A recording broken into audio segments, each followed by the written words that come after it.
Assalamualaikum warahmatullahi wabarakatuh. Perkenalkan, nama saya Mulia Fariza dari jurusan akuntansi dengan NIM 18230030. Di sini saya akan mereview artikel yang berjudul Hubungan antara nilai tunai dan konservatisme akuntansi, peran pengendali pemegang saham. Pembahasan teorinya, konservatisme akuntansi dalam bentuk kerugian tepat waktu, namun dikenali mendapat pengakuan didorong oleh beberapa faktor seperti perjanjian kontrak, tuntutan hukum, dan persyaratan pajak.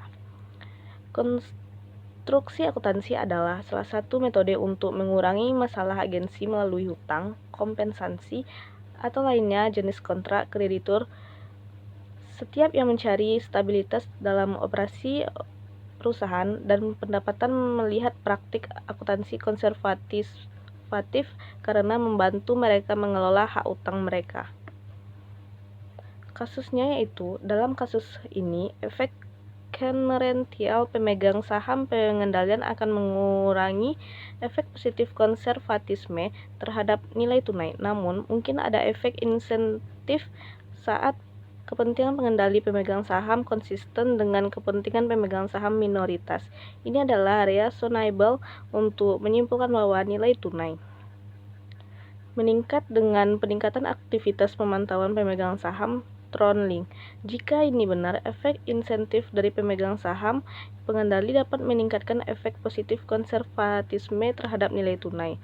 Dalam penelitian ini, peneliti menyelidiki efek positif dari konservatisme akuntansi terhadap nilai tunai dengan menggunakan ukuran kontrol feeder direksi.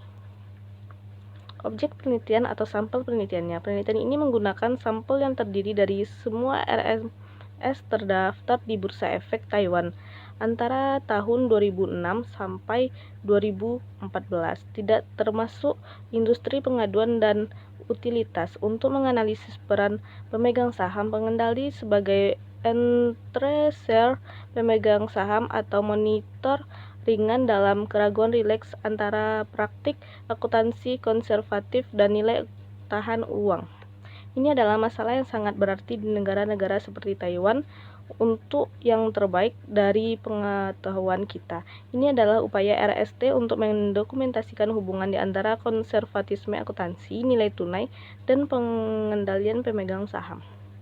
Teknik analisis datanya yaitu, dalam penelitian ini peneliti menggunakan teknik analisis data yaitu analisis bivariat dan analisis regresi dengan tes tambahan dan endogenitas. Pemegang saham pengendali cenderung berhubungan dengan konservatisme akuntansi. Untuk mengatasi masalah ini, peneliti menggunakan dua pendekatan berikut untuk memecahkan endogenitas. Pertama, estimasi instrumental variabel dengan estimator 2SLS. Dan yang kedua yaitu, peneliti menangkap konservatisme akuntansi pada akuntansi rata-rata tahun ini. Hasil penelitian menunjukkan bahwa konservatisme akuntansi meningkatkan nilai kepemilikan uang tunai. Selain itu, peneliti mendukung kedua hipotesis H2A dan H2B, tergantung pada proporsi kontrol para peristiwa yang bertobat, masalah agensi, dan krisis pengasuhan. Secara umum, efek insentif dari pemegang saham pengendali H2B didukung dengan proporsi kontrol yang jauh relatif lebih rendah directional berita, sedangkan efek pengamatan pengendalian pemegang saham H2A adalah RMED pada proporsi kontrol yang relatif tinggi direksi. Apalagi efek penggemar diperparah saat RM menderita masalah agensi serius. Selama periode krisis pengasuhan, studi ini berkontribusi pada literatur saat ini di dalam keterbukaan konservasi akuntansi atas nilai tunai dengan adanya atau tidak adanya pengendali pemegang saham. Sekian review dari artikel saya. Terima kasih. Assalamualaikum warahmatullahi wabarakatuh.